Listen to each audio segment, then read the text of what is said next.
আসসালামু আলাইকুম। দেখেন, আজকে আমাদের কাজ আপাতত বদ্ধ আছে। সাগরের উত্তালা বেশি, সাগরের ঢেউ আসে বেশি, বুঝছেন?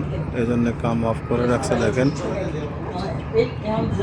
ট্রলারগুলো কি করতে আছে আর কি। দেখেন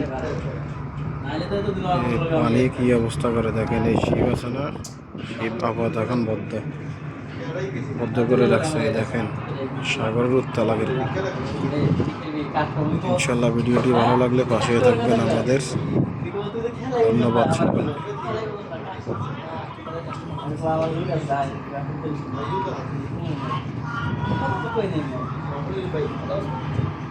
পানির ঢেউ অতিরিক্ত বেশি আর কি। এলাকা অফ দেখছেন পানির ঢেউ কোথায় উঠে।